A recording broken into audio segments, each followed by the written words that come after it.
Շնորհակալություն, պարոն Գաբրելյան, ձեր կենսագրությունն ու անցած փորձը աշխատանքային, որ կարդում եմ, տեսնում եմ, կարծում ավելի ճիշտ ընտրություն կլներ առողջապահության հանձնաժողով գնայիք, բայց դա ձեր թիմի որոշումն էր։ Տեսեք, պարոն Գաբրելյան, իմ հարցը ինչու՞մ է կայանում։ 2022 թվականին ստեղծվել է 44 օրյա պատերազմի հանգամանքներն ուսումնասիրող հանձնաժողով, որի անդամ եղել եք դուք։ Այնուհետև ըստ ինձ օրենքի խախտումով երկարաձգվել է եւ շուրջ տարի ու կես էլ ավել հույժ գաղտնի ինֆորմացիա տիրապետել են հանձնաժողովի անդամները։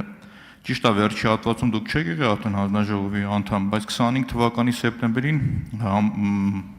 հայտարարվել է այդ հանձնաժողովի աշխատանքի ավարտ։ Նախկին իմ գործընկերներն ընդդիմադիր հայտարարել են, որ սա քաղաքական նպատակ է հետապնդում, չեն մասնակցել հանձնաժողովին, որը կարծում եմ ճիշտ են արել։ Հիմա որ դուք դառնում եք պոտենցիալ հանձնաժողովի նախագահ, կարող եք հստակ ասել, պատրաստ եք ամբողջությամբ հրապարակել այդ զեկույցը, ոչ մասամբ, որովհետև եթե փորձեք կտրատած ինչ-որ մի բան հրապարակել, մենակ կոպիտ ասած, որը ձեզ ձեռ է տալիս, այդ կասեք, կամ քաղաքական ինչ-որ դիվիդենդ շահելու հետ կապված մի երկու կսկտուր բան հրապարակեք։ Հարցը հստակ է, ամբողջական զեկույցը դուք պատրաստ եք հրապարակել, եւ քանի որ ժամանակ էլ ունեմ, մի հարց էլ, եթե ժամանակ ունենաք պատասխանեք, ուղղակի չեմ կարողանում հիշել որտեղից, ասում եմ, որ հանձնաժողովի անդամների կեսը չեն ստորագրել ոնց որ այդ զեկույցի տակ։ Տիրապետում եք այդ ինֆորմացիային ստորագրել են թե չէ, եւ եթե չեն ստորագրել, ինչու չեն ստորագրել։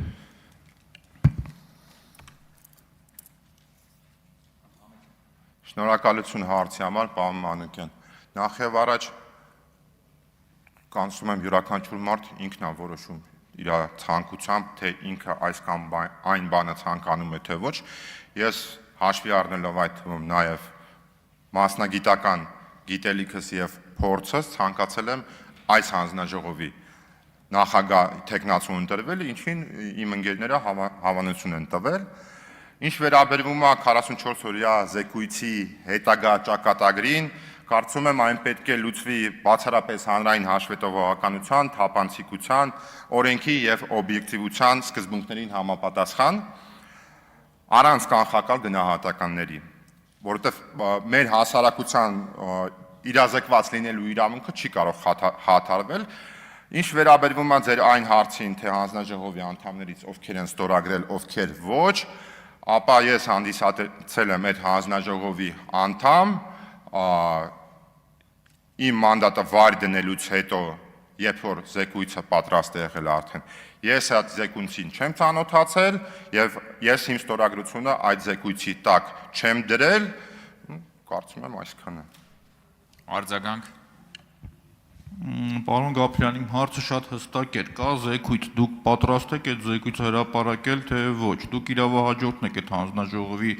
ճակատագիրն ինչ եղավ վերջ, հետ եմ ուզում հասկանամ, ինչի համար եմ ասում, դուք եղել եք, ուսումնասիրել եք, կեսը ստորագրել են, մյուս կեսը չեն ստորագրել, ես ասեցի, որ դուք չեք եղել ավարտի ժամանակ ու դուք չեք ստորագրել, դի պարզ էր, բայց հանձնաժողովը հիմնականում բաղկացած, եթե կամ ամբողջությամբ բաղկացած է եղել ՔՊ-ից ու մի մասն չի էլ ստորագրել։ Եվ այդ քաղաքական շահարկումներից զերծ մնալու համար հասկանանք, եթե օրինակ համար որոշել եք այն ժամանակ շոու անել, արել եք, լավ փորձ չեղի, ավարտել եք։ Հիմա դուք պատրաստ եք դա հրապարակել, ճակատագիրը դրա ինչ է վերջապես։ Դուք հանձնաժողովի նախագահն եք, ուզեք չուզեք դրա հասցեատերը ուղիղ դուք եք։ Այսինքն ես ուրիշ մարդու չեմ էլ կարող այդ հարցը ուղղել, պարոն Գաբրելյան, մի հստակ ասեք, դուք պատրաստ եք հրապարակելու թե չէ։ Ձեր գնահատականը։ Շնորհակալություն։ Պարոն Մանուկյան, շնորհակալ եմ ձեր արձագանքի համար, բայց շոուից, որ ասում եք, այնուամենայնիվ խնդրում եմ հաշվի առնել, որ ինձ է ուղղված այդ ձեր ասելիքը, կարծում եմ այդքան է տեղին չի, երբ որ շոուն ու ես նույն հարթության մեջ եք դնում, էլի կրկնվեմ, քանի որ հարցը ինձ է ուղղված, ինչպես որ ասեցի, իմ չստորագրել այդ թվում, սենց մեկնաբան եմ ձեզ, իմ չստորագրել այդ թվում, չեք կարող այդ հարցը ուղիղ տալ եւ ուղիղ պատասխան ակնկալել։ Գոյություն ունի Հայաստանի Հանրապետության համապատասխան օրենքները։ Ես իմ կարծիքով, խնդիրը որտեղ է եղել, խնդիրը ըստ իս եղել է օրենքների սխալ մեկնաբանության մեջ, որ մենք ի վերջո ունեցել ենք այն իրավիճակը, որը որ ստեղծվել է, այսինքն մեր հանրությունը իրազեկված չի սույն զեկույցի վերաբերյալ եւ հենց այդ կոնտեքստում եմ ասում, որ Վիլեն Գաբրիելյանի որոշելիքը չի, ոչ էլ Պաշտպանության եւ Անվտանգության հանձնաժողովի նախագահի որոշելիքը չի, բայց Վիլեն Գաբրիելյանի ցանկությունն է, որպեսզի այո, այդ զեկույցը պետքա մեր հանրությանը հասանելի լինի։ Հավանիչ տեսանյութը եւ բաժանորդագրվիչ նորությունները բաց չթողնելու համար։